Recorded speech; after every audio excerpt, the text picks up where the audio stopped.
everybody, it's your girl, Miss Mouthy. I am trying to do something a little bit more different. I am trying to engage y'all in the process so y'all can get the behind the scenes. Y'all can get a feel of my guests and follow them on social media. So, today's episode is episode 28. It is about health and wellness. And I wanted to bring on an expert that I feel like is in the field for a very long time, having a special event coming up. But I want him to introduce himself. So, special guest. Well, hello everybody. My name is Demetrius Green. I currently work at the Detroit Public Health, located at 50 East Canfield, right across the street from the McDonald's, right near the queue line. Very accessible. I've been in this field for quite some time. I never imagined myself being in this field. I'm actually a product of the hood. I was raised in the King homes. Very different from the style that I'm used to as far as networking and being part of the LGBTQ, and then some letters added to it. Okay. But I am proud, and I think representation is very important. Yes.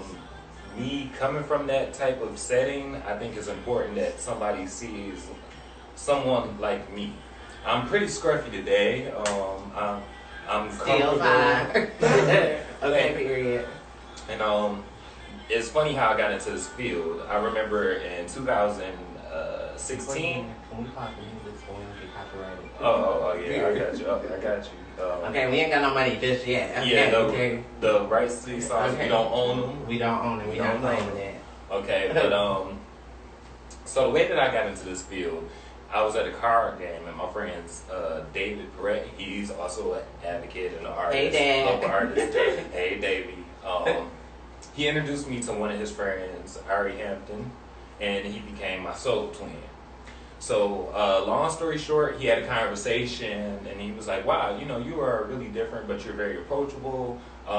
He gave me a few insights on, like, what it means as far as representation and how it can play in my favor and also the community.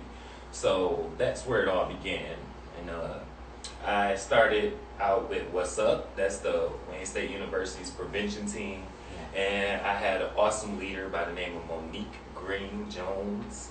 And she kind of tailored my style and helped me operate at a better capacity as far as just being able to express myself, focusing on certain goals as far as reaching out to the community.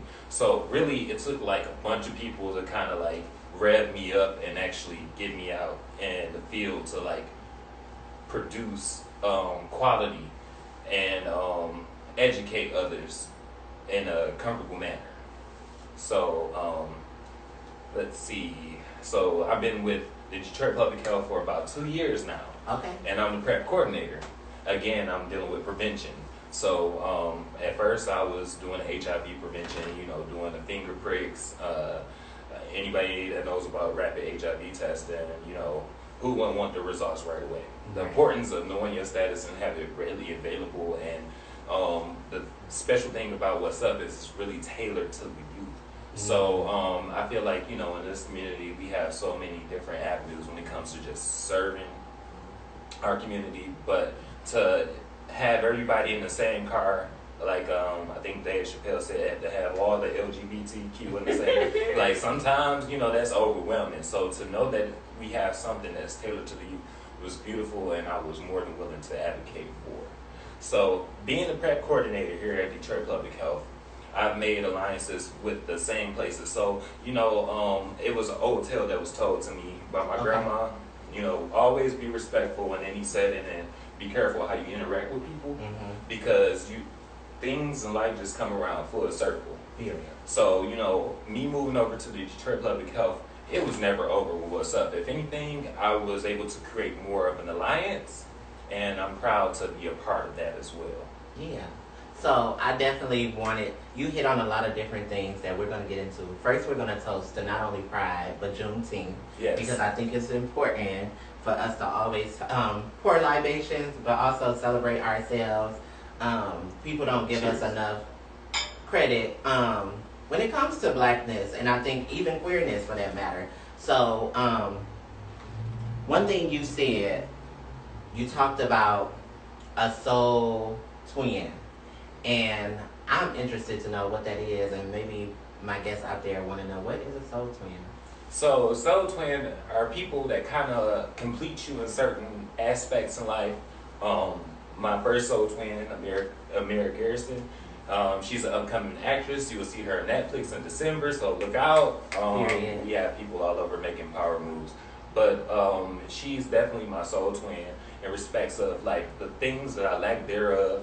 So I was a person that didn't want to speak up much. She was very brave-hearted, very open, and outspoken. And I feel in a lot of ways, once you come around a person, you start exchanging energies. So one thing with Ari Hampton, I feel like that exchange when it comes to just being a bubbly spirit and being able to reach out to folks, helped me navigate my purpose as far as being in the community. Okay, so when we talk about sex and sexual health, why do you feel like it's so taboo? Well, I feel like it's only taboo based off the settings that people deal with. I feel like in our minds, it's not so taboo. It's just a quiet space. Right. I was raised in a setting to where I had good communication with my parents, especially my mother. So her rule of thumb was, I don't care if you was walking around in red heels and a red dress. I don't care if you was dating a dude or a female. The same way that you care about your education, you want to make sure that you don't look at it as just like, arithmetics, English. You want to also involve health. So she said, whatever you're doing in these streets, make sure you educate yourself on it.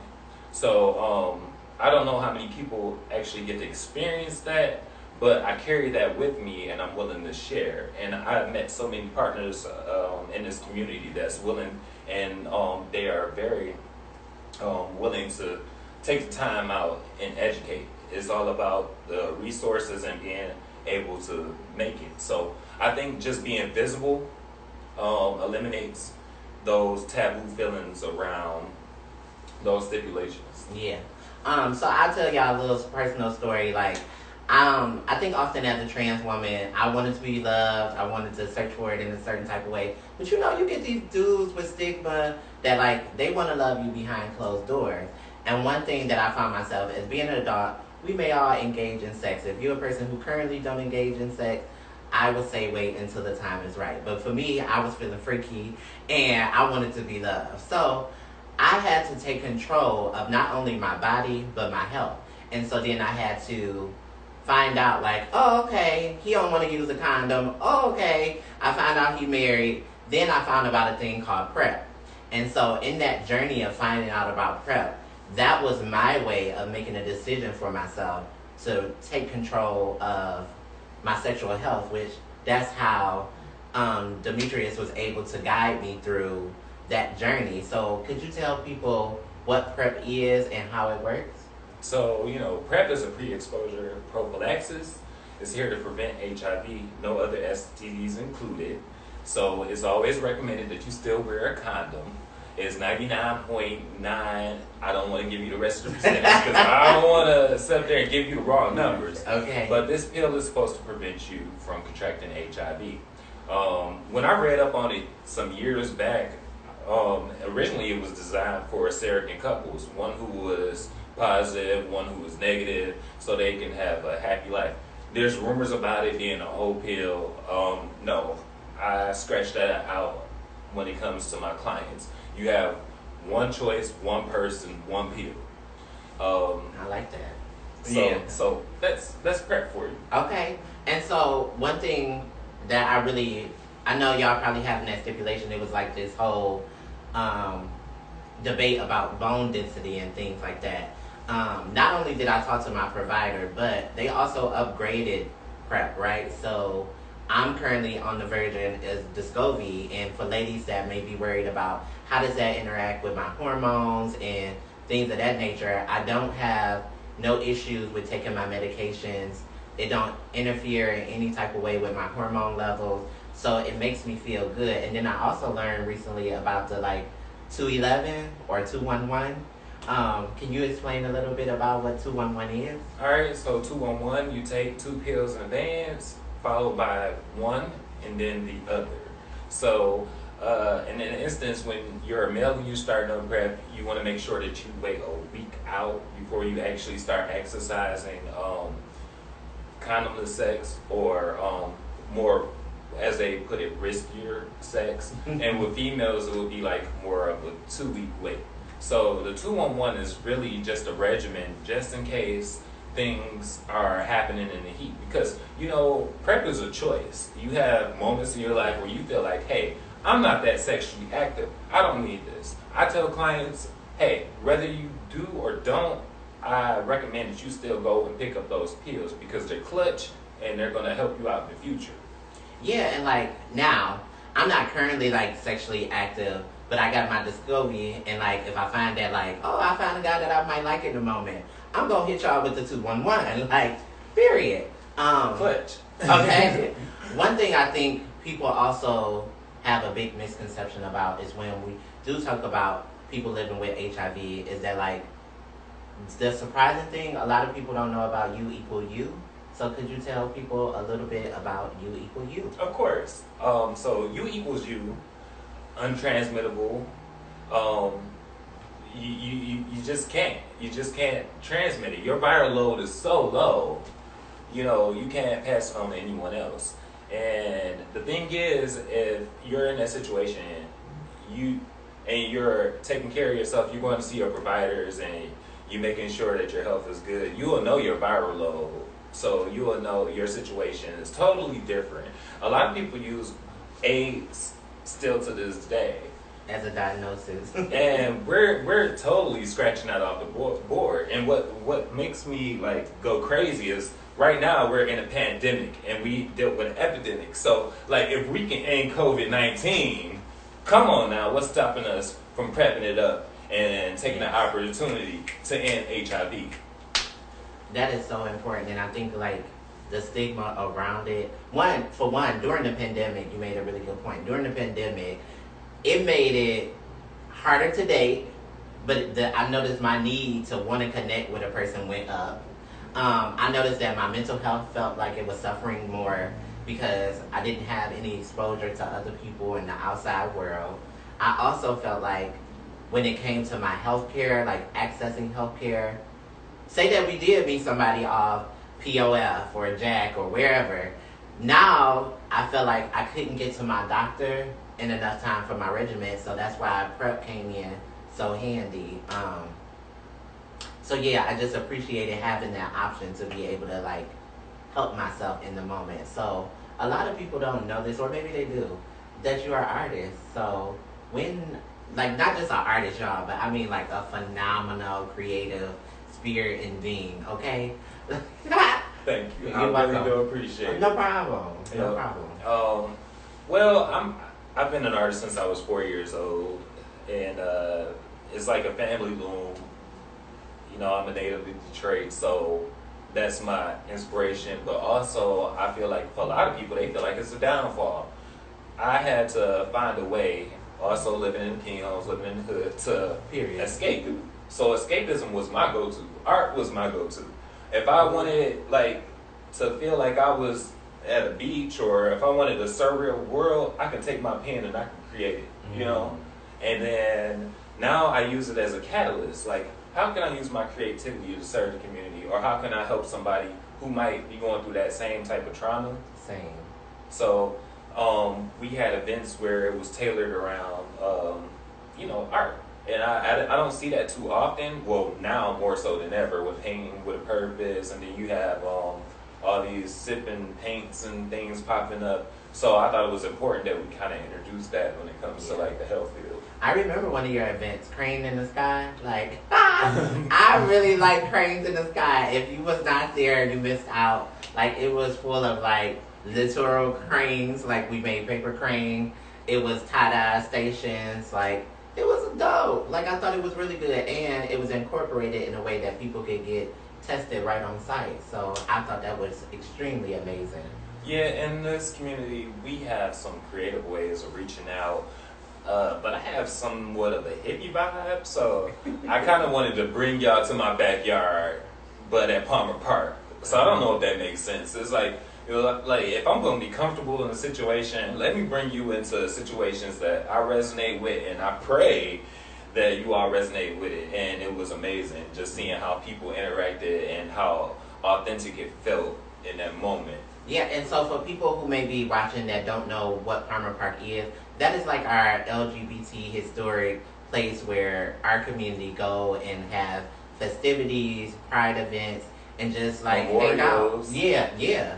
You know, we rally in those places and spaces. That's our like safe zone, but also in the same token, it's our red light district. So it's multi-purpose. How was your coming out experience? Because when I think of you, I always think of like Black Boy Joy. Like I always associate you to like just being this person that been able to like exude joy.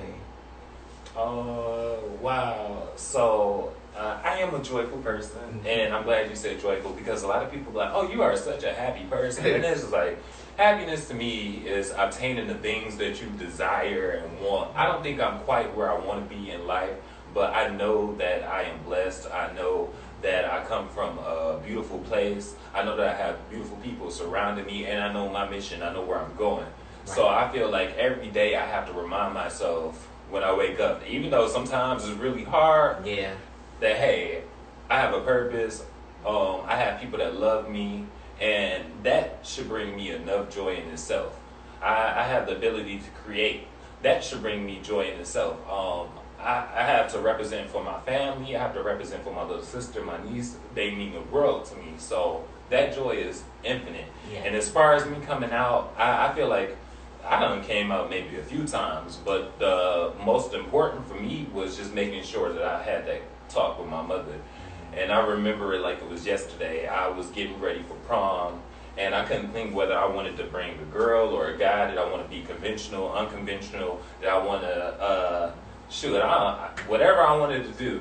Yeah. And I was washing the dishes, and usually I'm singing tunes and I'm acting crazy, and the mother, she can pick up really quick, like, hey, this is what's going on with you.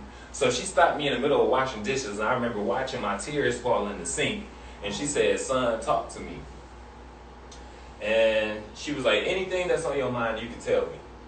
And right then and there, at the time, I said I was bisexual because I thought maybe that would make it soften the blow. Yeah. But I know that I'm gay and I'm comfortable with that. I have by curiosity from time to time, but when I had that conversation with her, immediately that's when she told me, "Son, I love you no matter what.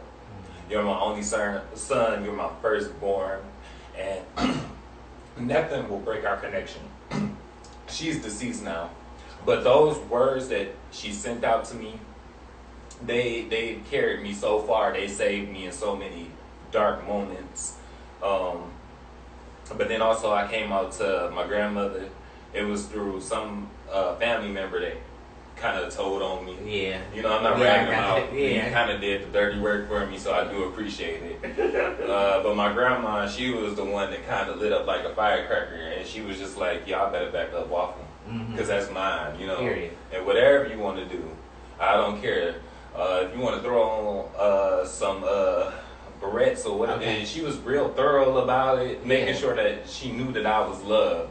So my coming out experience wasn't horrible at all. It was very beautiful. And then lastly, having a conversation with my sister.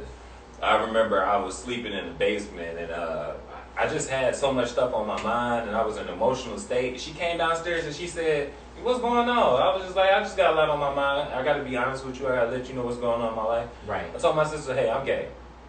She said, what? You could have kept that to yourself. She was like, we blood. Okay. She was like, sexuality does not define what it means to be family. Yeah. Oh, that is powerful. And when she took that, I just laughed. I was like, dang, so this whole time I was being somewhat of dreading it and like, yeah, I was being bumped. So I took that with a heavy grain of salt, and it kind of lit me up, like, to be brave, to be proud, and to also, like, separate my sexuality from my everyday living. Mm-hmm. Like, just because I'm gay and I'm proud, you don't need to know what's going on in my life. Right. And whatever I choose to represent, it doesn't have to be because of my sexuality. That is very true. That's very true. And I can relate to that when it comes to my identity. Are you open to playing a game? Sure. Okay, boom. So, when I think about sexual health, I always have to gear it back to our youth, right? So, I want us to role play. Okay. So, we're going to give ourselves 3 different scenarios. I want one, something that I felt like I struggled with when I was a youth, was like how to incorporate somebody to get tested with you. I also feel like a hard conversation would be for if you do so happen to get a positive diagnosis, which either HIV or STI, how to have that conversation with your partner or a family member. And also, I think the last one is how to convince your partner to get on PrEP. Oh, So, these are some juicy ones. Okay. Which one you want to start with first? I'll let you choose. Okay, boom. I think the first one, in the first stages of when you talking to somebody, I know for me, I only had one boyfriend that ever like go and get tested with me, and it made me like fall so in love with him because I was like, not only do you want to be seen with me in public, and the doctor is gonna know your information, my information, and we have to acknowledge that we're in a sexual relationship, but it's the commitment and the intention behind loving me that if this is something that I desire that'll make me at ease, you're willing to go the extra mile. So, hey babe, I was thinking, before we go to the next level, how would you feel about getting tested with me? Well, why do you want to get tested? Well, I think we both is new into this relationship, and I feel like just so we can start on a fresh slate, we should just like air out whatever past discretions we may have, because I don't know when the last time you got tested, and I know mine was a couple months ago, so I just want to make sure that we don't exchange anything or give each other anything before we start this relationship. Well, I got tested, so I know what I'm working with. Okay, well, can I see your paperwork? Shoot, that was a minute ago, so I don't know if I got my paperwork. Okay, well then, if we go again, then it wouldn't be nothing to worry about because I'm kind of secure in myself, but now we both know, and then we don't even have to have that conversation about condoms moving forward, so. Is you scared? No, I'm not scared, but I think it would make me feel more connected to you to know that, like, I can be monogamous with only you. Okay, do you feel like it bothers you that I just told you that I'm good, but I don't have my papers? It makes me feel apprehensive, right? Like, because you want me to suck your dick, but I wouldn't feel confident if we didn't get tested together to do that. So, if you don't want your dick sucked with a condom on, then we should get tested together. Oh, man, that's so lame. Well, you know, I don't even know how this is going to work, like, the both of us doing it, but you seem like you really, really want this to happen. Mm-hmm. And I mean, I care, so, you know, I'm not bluffing, so I do it. Okay. Well, I'll set the appointment. Okay, sounds great. Okay, boom, there you go. That's the way. I'm not a great actor, so I'm just going off the interactions that I had with, like, individuals and try to group them together, but yeah, something like that. Okay, so what's going to be my scenario? You either got the PrEP or you got the bad news. Okay, I'll do PrEP. Okay, so I'm convincing you to take PrEP, yeah. Okay. So, you know, I went to the clinic today. Okay. And they had a conversation with me about PrEP. And I was thinking, like, you know, we've been dating for a minute, so we should consider, you know, getting on PrEP. Okay. So, first of all, you gotta tell me what PrEP is. What is PrEP? Why should I get on PrEP? Well, it's a pill to prevent HIV. Okay. So, you feel like that's something that we are, like, doing? Are you having sex with anybody else? No. Okay, and I'm not having sex with anybody else. So what is it? Is it a shot? Is it a drink? Is it a... So you have to take this pill every day. Every day? Once a day. For the rest of my life. But you know... Not for the rest of your life. I feel like just to protect yourself, you know, there might be times where, you know, we don't need to, but there's been situations like outside of sex where people still contract HIV, you know?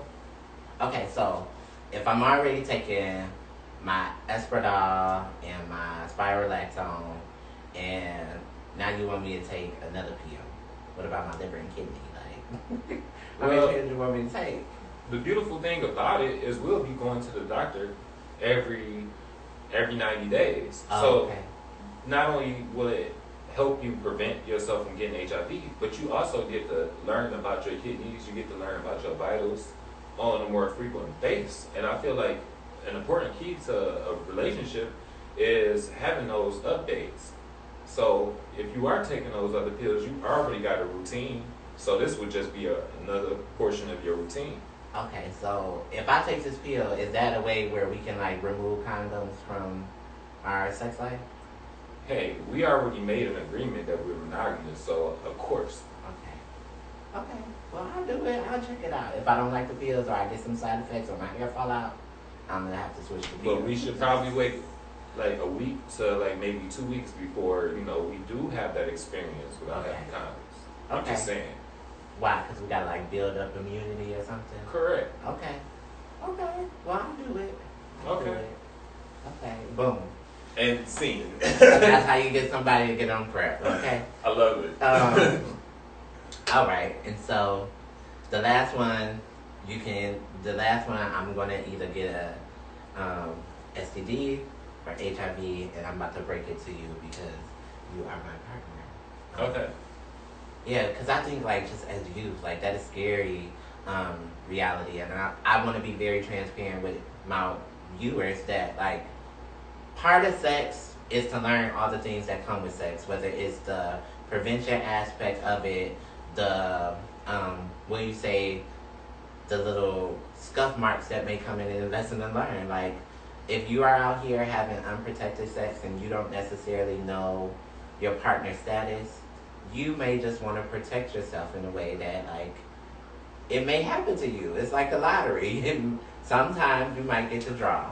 But the conversation is still need to be had, not only for yourself, but your provider. Because if they don't know what's going on with you and your body, there's no way that they can help you either seek medical care or prevent that being a situation that either gets worse or prevents you from reoccurrence. Okay? So, hey, how was your day? Oh, my day was good. I just got finished cutting the grass. Okay. All right. So, I think I'm going to make cube steak for dinner tonight. Oh, yeah. Okay, good. So, I went to the doctor today, and, you know, I was getting my test results. And, you know, the funny thing is, they end up telling me some news that I didn't necessarily like. So, they ended up telling me I got gonorrhea. Oh, okay. Wow. Yeah, and so, So I should probably go get tested. Yeah, that would be best. But, you know, they gave me a shot, and I got some antibiotics. And I don't know, a lot of questions came up for me because, like, not only did, like, I want to know where it came from and all of that, but, like, if I was the person that gave it to you, I wanted to take accountability and let you know what was going on before we have sex, because I'm not going to be able to have sex for 7 days. And I don't know if this came before you or while I was with you, but I just wanted you to know that this is something that was going on with my body. And it's a difficult conversation to have. I was thinking the same thing. Yeah. And, ouch. This is some not so appeasing news, but I'm glad that you could talk to me. You know, that's the first step. So if you need me to support you, be there. We can go get tested together, you know, because I want to know too, you know. Yeah. Okay. Well, thank you for, you know, being so understanding, and like, hopefully this will be a learning lesson for both of us to be more cautious about our bodies and like who we're like sharing that energy with. So I agree. Okay. Well, I'm gonna go ahead and make your plate, and then, you know, you can wash up. Bring my Tuesday. And sing. Yeah, I love it. Thank you. Thank you for that. So hopefully that can help some young person that's maybe out there that may be experiencing these things because they're real. Just because we don't talk about it don't mean that they don't exist, So that is very true. what lesson as a openly gay man have you felt like you learned? One lesson as an openly gay male, I've learned that you are still, at the end of the day, a man, and regardless of what your sexual preference is, you can conquer things just like any heterosexual dude, if not better. Also, it does not define, as far as like fluidity goes, it does not define. Oh, I got you. Okay. Oh, yeah. It does not define masculine and femininity. Like, it's okay if you have a balance, one you feel is higher than the other. Period. And when you want to express yourself, how you go about it. I feel like some people put parameters around what's okay and what's not okay. I feel like the biggest lesson I learned is just being my own confidant and being able to express myself the way I want to. Cool. It's also a gift. All right, so like I always like to center the narratives and experiences of trans women. I guess my question would be, what has been the most impactful lesson have you either learned from a trans woman or what interaction has been significant to you from a trans woman? I have quite a few moments, and I'm gonna throw a few names out there. Okay. One would be Raquel. I nicknamed her Rex because Yeah. I see beautiful things in her future, and everybody want the Rex. They want to stack up, get that cash. Period. And then I got Tiffany. Yeah. Tiffany, she was very impressionable, and Bridget. So like my first interactions, like as far as like, hey, exchanging phone numbers, like having somebody check on me, because I can be kind of like a blue moon child. You see me here, you see me then. But I feel like y'all have gave me some of the most authentic experiences. And just being able to say, hey, you look me in the eye during conversation, we can actually be down to earth. You see me as me. You don't see me as anything else. So I think when it comes to like having a friendship with trans, I don't see it as trans. I look at it as like I have a strong connection with this individual. Period. And I'm like, in my eyes, you are a woman. Like how other people may say, oh, you got cis, you got trans. No, you are a woman. You carry yourself like a woman. You talk like a woman. You present yourself like a woman. So, I try to be careful because automatically I assume. But based off the conversations that I had with those individuals, I feel like they made it very comfortable. And also, when it comes to like trans men and men who are proud about dating trans, like I can have conversations with them now because I know what it's like, and I can help them approach situations like that. So I feel in a lot of ways I have that lineage to say I have a bigger team. Yeah. Okay, so tell the people about your upcoming event. All right, so tomorrow at 10 a.m. at 50 East Canfield, the Detroit Public Health will be hosting a Prep It Up in homage to all of our community and homage to Pride, Juneteenth. Now you have the freedom to choose what you want for your health. HIV has been out for quite some time, but you have the ability to say, I have this choice and I have this pill. So, we got our freedom paper in Juneteenth, that lets you know right there that it's solid. But I want people to go ahead and express different avenues when it comes to freedom, because in a lot of ways we are still enslaved mentally. In a lot of ways we are still enslaved, like as far as society, how they treat us, but how we navigate our health, how we navigate our education outside of health says a lot. And it's also us exercising our freedom to do so. Yeah. So Prep It Up, come get you some info, come vibe with actual providers who will give you information.